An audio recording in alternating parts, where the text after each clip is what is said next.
اللہ سے ہمیشہ وہ طلب کیا کرو جو تمہارے حق میں بہتر ہو، نہ کہ وہ جو تم چاہتے ہو۔ ہو سکتا ہے تمہاری چاہت بہت کم ہو اور تمہارا حق بہت زیادہ ہو۔ دنیا تعلیم یافتہ لوگوں سے بھر گئی مگر انسانیت سے خالی ہو گئی۔ پہلے 2 لوگ لڑتے تھے تو تیسرا صلح کراتا تھا، مگر اب تیسرا ویڈیو بناتا ہے۔ جھوٹے انسان کی اونچی آواز سچے انسان کو خاموش کرا دیتی ہے، لیکن سچے انسان کی خاموشی جھوٹے انسان کی بنیاد ہلا دیتی ہے۔ اپنی حد میں رہنا سیکھو۔ حد میں رہنا اللہ تعالیٰ کی بہت بڑی نعمت ہے، کیونکہ پانی جب حد سے بڑھ جائے تو طوفان بن جاتا ہے، اور انسان حد سے بڑھ جائے تو شیطان بن جاتا ہے۔ آپ کسی کی عادت تو بدل سکتے ہیں، مگر فطرت کبھی نہیں بدل سکتے۔ خالق سے اچھا تعلق اور مخلوق سے اچھا برتاؤ مومن کی نشانی ہے۔ کھانا پینا سونا سانس لینا ہی زندگی نہیں، دوسروں کے دلوں میں ان کی دعاؤں میں زندہ رہنا اصل زندگی ہے، اور بہترین زندگی کی معراج خوش اخلاقی ہے۔ دنیا کی سب سے قیمتی چیز احساس ہے، جو ہر کسی کے پاس نہیں ہوتا۔ اکثر لوگوں کو کہتے سنا ہے غلط بات ہم سے برداشت نہیں ہوتی، جبکہ غلط بات برداشت کرنا ہی صبر ہے۔ صحیح بات برداشت نہیں تسلیم کی جاتی ہے۔ زندگی بہت مختصر ہے، جب سمجھ آنے لگتی ہے تو دنیا میں رہنے کا وقت بہت کم رہ جاتا ہے۔ انسان کی کامیابی اور ناکامی میں ایک بڑا حصہ انسان سے جڑے لوگوں کا بھی ہوتا ہے۔ جس طرح درخت کی قیمت اس کے پھل کے حساب سے ہوتی ہے، اسی طرح انسان کی قیمت اس کے اخلاق کے حساب سے ہوتی ہے۔ بلا شبہ حضرت محمد صلی اللہ علیہ وسلم اس کائنات کی خوبصورت ترین ہستی ہیں۔ جن سے تعلق رکھنا ہو ان سے بحث نہیں کی جاتی، اور جن سے تعلق نہ رکھنا ہو ان سے بحث کا کوئی فائدہ نہیں ہوتا۔ انسان کے آنسو اس وقت مقدس ہوتے ہیں جب وہ کسی اور کی تکلیف محسوس کر کے نکلتے ہیں۔ درود پاک پڑھنے والے۔ جس طرح درود پاک دعاؤں کو مکمل کرتا ہے، اسی طرح درود پاک کی برکتوں سے ادھورے کام بھی مکمل ہو جاتے ہیں۔ جو درود پاک پڑھنا نہیں چھوڑتا، انہیں اللہ اور اس کا رسول صلی اللہ علیہ وسلم بھی کبھی نہیں چھوڑتا۔ بعض خواہشات کا مر جانا ہی اچھا ہوتا ہے، کیونکہ اگر وہ نہیں مرتیں تو وہ آپ کو مار دیتی ہیں۔ حضرت علی رضی اللہ تعالیٰ عنہ نے ارشاد فرمایا، 3 چیزیں انسان کو اللہ سے دور کرتی ہیں: اپنے عمل کو زیادہ سمجھنا، اپنے گناہوں کو بھول جانا، اور اپنے آپ کو سب سے بہتر سمجھنا۔ تم نماز کے لیے وقت نکالو، اللہ تمہاری زندگی سے برا وقت نکال دے گا۔ خدا نماز قائم کرنے کی توفیق دے، آمین۔ حضرت علی رضی اللہ تعالیٰ عنہ نے فرمایا، اگر تم اس وقت مسکرا سکتے ہو جب تم پوری طرح ٹوٹ چکے ہو، تو یقین جانو دنیا میں تمہیں کبھی کوئی نہیں توڑ سکتا۔ جھکی ہوئی گردن سے موبائل میں اجنبی لوگوں سے رشتے جڑ سکتے ہیں، تو حقیقی رشتوں کو بچانے کے لیے گردن جھکا لینے میں کیا قباحت ہے؟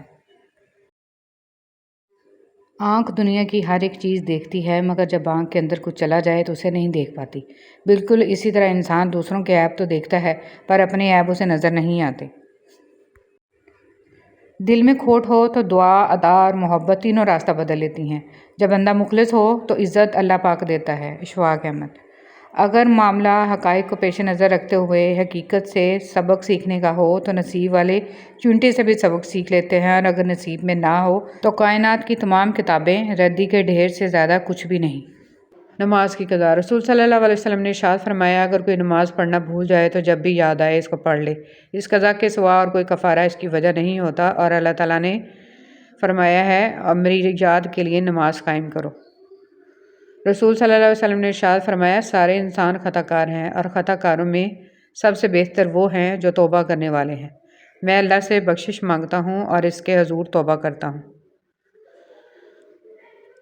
مجھے اس پر رحم آتا ہے۔ نبی کریم صلی اللہ علیہ وسلم مدینہ میں اپنی بیویوں کے سوا اور کسی کے گھر نہیں جایا کرتے تھے، مگر سلیم کے پاس جاتے۔ حضرت صلی اللہ علیہ وسلم سے جب اس کے متعلق پوچھا گیا تو آپ صلی اللہ علیہ وسلم نے فرمایا کہ مجھے اس پر رحم آتا ہے، اس کا بھائی حرام بن ملحان میرے کام میں شہید کر دیا گیا۔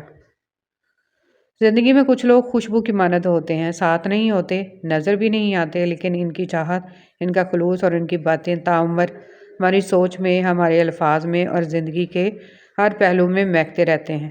اچھے اخلاق والے لوگ ہمیشہ کے لیے دل میں بس جاتے ہیں۔ ایمان کی مٹھاس۔ نبی کریم صلی اللہ علیہ وسلم نے فرمایا، کوئی شخص ایمان کی مٹھاس تب تک محسوس نہیں کر سکتا جب تک کہ وہ دوسرے سے صرف اللہ کے لیے محبت نہ کرے۔ اپنے بچوں کو کم عمری میں تعزیت، تیمارداری کرنا، کسی کے دکھ کو محسوس کرنا اور کسی کی تکلیف میں اس کی مدد کرنا، کسی کو پریشان دیکھ کر اس کا احساس کرنا، تلخ باتوں کو برداشت کر کے اس نے سلوک کرنا، انکساری، تواضع بڑوں کا احترام اور تحمل غریب کے ساتھ اچھا سلوک اور اس کا احترام کرنا، صدقہ کرنا، سلام کرنا سکھائیں۔ کھانا تو حیوان بھی اپنی اولاد کو کھلا دیتے ہیں۔ طنزیہ لہجہ، منافق دل، جھوٹے وعدے، لفظوں کے جال اور دلوں سے کھیلنے کا فن۔ اے ابن آدم، کیا تو واقعی اشرف المخلوقات ہے؟ اے میرے رب، مجھے توفیق دے کہ میں تیری ان نعمتوں کا شکر ادا کروں جو تم نے مجھے اور میرے والدین کو عطا فرمائیں، اور ایسے نیک عمل کروں جس سے تو راضی ہو، اور میرے اولاد کو بھی نیک بنا کر مجھے سکون دے۔ میں تیرے حضور توبہ کرتا ہوں اور تابع فرمان بندوں میں سے ہوں۔ حضرت علی رضی اللہ تعالیٰ عنہ نے فرمایا، جو بہت اچھا لگے اسے بہت کم ملا کرو، اور جو انتہا سے زیادہ اچھا لگے اسے صرف دیکھا کرو، اور جو دل میں سما جائے اسے صرف یاد کیا کرو، کیونکہ جو آپ کے جتنا قریب ہوتا ہے دنیا اسے اتنا ہی دور کر دیتی ہے۔ رشتے جب ٹوٹنے پر آ جائیں تو اچھائیاں اچانک غائب اور برائیاں ایک ایک کر کے سامنے آنا شروع ہو جاتی ہیں۔ تہجد کی کہانی۔ اگر تہجد میں سورہ یاسین پڑھ کے دعا مانگی جائے تو دعا بھی انشاءاللہ قبول ہوگی، کیونکہ ایسے 3 دل ملتے ہیں، رات کا دل، قرآن کا دل اور انسان کا دل، اور 3 دلوں کا ملنا قبولیت کا سبب بنتا ہے انشاءاللہ۔ باغ حضرت سلمان فارسی، جس میں کھجور کی گٹلیاں حضرت محمد صلی اللہ علیہ وسلم نے اپنے ہاتھوں سے لگائیں اور فرمایا، صبح تک باغ بن جائے گا۔ کفار نے رات میں گٹلیاں نکال لیں، مگر صبح باغ تیار تھا، اس میں کھجور بھی لگ گئے، گٹلیاں بھی نہ تھیں۔ 1400 سال گزر گئے، وہ درخت آج بھی اسی طرح ہیں۔ موت، رتبہ، شان و شوکت، دولت، عمر کچھ نہیں دیکھتی، اسے جب آنا ہوتا ہے تو پتہ بھی نہیں چلنے دیتی، اور ایک پل میں سب ختم ہو جاتا ہے۔ تنگ دستی میں سخاوت کرنا، غصے میں سچ بولنا اور طاقت رکھتے ہوئے بھی معاف کرنا بہترین نیکی ہے۔ رسول صلی اللہ علیہ وسلم نے ارشاد فرمایا، بے شک آدمی گناہوں کی وجہ سے رزق سے محروم کر دیا جاتا ہے۔